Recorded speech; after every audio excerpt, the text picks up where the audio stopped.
श्री प्रभुपाद की जय। कहा जाता है कि त्रिनयन अर्थात शिव जी समेत सारे देवता क्षीर सागर के तट पर गए और पुरुष सूक्त के मंत्र द्वारा श्री विष्णु की स्तुति की। इस कथन से पता चलता है कि देवता न तो क्षीर सागर पर शयन करने वाले भगवान श्री विष्णु के पास सीधे जा सकते हैं, न उनके धाम में प्रवेश कर सकते हैं। महाभारत के मोक्ष धर्म तथा श्रीमद् भागवत के अगले अध्याय में यह भी स्पष्ट कहा गया है, पूर्ण पुरुषोत्तम भगवान श्री कृष्ण का धाम गोलोक में है। गोलोक नामनी निज धामनी चले च तस्य। भगवान श्री कृष्ण से चतुर्व्यूह आते हैं, संकर्षण, अनिरुद्ध, प्रद्युम्न तथा वासुदेव। ब्रह्मांडों की संख्या अनंत है और वे सब कारणों दक्षशाई विष्णु के रोमकूपों से उद्भूत होते हैं और हर ब्रह्मांड में एक गर्भोदश का शाही विष्णु होते हैं जो अनिरुद्ध के आंशिक विस्तार होते हैं। ये अनिरुद्ध प्रद्युम्न के आंशिक विस्तार हैं, जिनका प्रद्युम्न का आंशिक प्रतिनिधित्व सभी जीवों के परमात्मा क्षीरोदशाई विष्णु के द्वारा किया जाता है। ये श्री विष्णु विस्तार उन भगवान श्री कृष्ण से भिन्न है। जो माता जी बाद में ये थोड़ा सा वो कर रहीगा कि भगवान विष्णु से भिन्न है, जो गोलोक वृंदावन में निवास करते हैं। तब यह कहा जाता है कि देवताओं के पुरुष सूत द्वारा श्री भगवान की स्तुति की, तो इसका अर्थ यह होता है कि उन्होंने भक्तिमयी स्तुतियों के द्वारा श्री कृष्ण को प्रसन्न किया। वृषाकपि शब्द उस व्यक्ति का सूचक है जो अपने भक्तों को हर तरह से तुष्ट करता है और उन्हें सारी भौतिक चिंताओं से मुक्त करता है। वृक्ष यज्ञ जैसे धार्मिक कृत्यों का सूचक है। यज्ञ किए बिना ही स्वर्ग के सारे भोग प्राप्त कर सकते हैं। यह कथन की पुरुषोत्तम या जगन्नाथ वासुदेव के घर में प्रकट होंगे श्री भगवान को सामान्य पुरुषों से विभेदित करता है। उनका कथन है कि वे स्वयं प्रकट हुए। यह बतलाता है कि उन्होंने अपने पूर्ण विस्तार को नहीं भेजा। प्रियातम शब्द सूचित करता है कि वे रुक्मणी तथा राधा रानी को प्रसन्न करने के लिए प्रकट हुए। प्रिया का अर्थ है सर्वाधिक प्रिय। शील वीर राघव आचार्य ने अपने टीका में श्लोक 23 में के बाद निम्नलिखित अतिरिक्त श्लोक स्वीकार किया है। ऋष्योपि तदा दिशात कल्पयन्तां पशु रूपणीः पयो तान मुखे नापी विष्णु तर्पयितुं सुरा। हे देवताओं, बड़े बड़े मुनि तथा श्री विष्णु का आदेश पाकर श्री भगवान को दूध देकर प्रसन्न करने के लिए गायों तथा बछड़ों के रूप में प्रकट हुए। रामानुजारे कभी कभी श्री बलदेव को शक्त्यावेश अवतार स्वीकार करते हैं, किंतु शील जीव गोस्वामी ने बतलाया है कि श्री बलदेव भगवान श्री कृष्ण के अंश हैं और श्री बलदेव के भी अंश हैं संकर्षण। यद्यपि श्री बलदेव तथा संकर्षण अभिन्न हैं, किंतु श्री बलदेव संकर्षण के उद्गम हैं। इसलिए यह बताने के लिए कि श्री बलदेव की स्वतंत्रता सत्ता है, सवराट शब्द प्रयुक्त हुआ है। सवराट शब्द यह भी सूचित करता है कि श्री बलदेव इस संसार की भौतिक कल्पना से परे हैं। माया उन्हें आकृष्ट नहीं कर सकती क्योंकि वे पूर्ण स्वतंत्र हैं और वे कहीं भी अपनी आत्म शक्ति से प्रकट हो सकते हैं।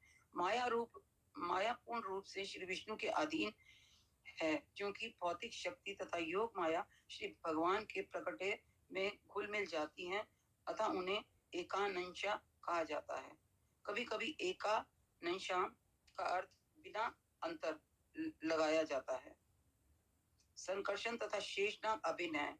जैसा कि यमुना देवी ने कहा, हे राम, हे संसार के महान भुज स्वामी, आपने अपने एक स्वांश से अपने आप को सारे विश्व में फैला दिया। भला आपको कौन पूरी तरह समझ सकता है? इसलिए एकांश शेषनाग का घोतक है। दूसरे शब्दों में श्री बलदेव अपने आंशिक विस्तार से सारे विश्व को धारण करते हैं। कार्याथे शब्द उस व्यक्ति का घोतक है जिसने देवकी के गर्भ को आकृष्ट किया तथा यशोदा माता को मोहित किया। ये लीलाएं परम गुह्य हैं। पूर्ण पुरुषोत्तम भगवान ने योग माया को आदेश दिया कि वह उनके संगियों को लीलाओं में मोहित करें और कंस जैसे असुर को मोहित करें। जैसा कि पहले कहा जा चुका है, योग मायाम समादिशत श्री भगवान की सेवा करने के लिए योग माया महामाया के साथ प्रकट हुई। महामाया घोतक है यथा सम्मोहितम जगत, जो सारे भौतिक जगत को मोहित करने वाली है। इस कथन से यह समझना चाहिए कि योग माया अपने अंश के रूप में महामाया बनती है और बुद्ध जीवों को मोहित करती है। दूसरे शब्दों में संपूर्ण सृष्टि के दो विभाग हैं, दिव्य या आध्यात्मिक तथा भौतिक। योग माया आध्यात्मिक जगत की व्यवस्था करती है और वह अपने अंश महामाया के रूप में इस भौतिक जगत का भार संभालती है। जैसे नारद पंचरात्र में कहा गया है, महामाया योग माया का आंशिक विस्तार है। उस ग्रंथ में स्पष्ट कहा गया है कि श्री भगवान की केवल एक शक्ति होती है जो कभी कभी दुर्गा कहलाती है। ब्रह्म संहिता कहती है, छाये यस्य भुवन निर्विभर्ति दुर्गा। दुर्गा योग माया से भिन्न नहीं है। दुर्गा को भली भांति जान लेने पर मनुष्य तुरंत ही मुक्त हो जाता है, क्योंकि दुर्गा मूल रूप से आध्यात्मिक शक्ति है, आदि हृदयनी शक्ति है।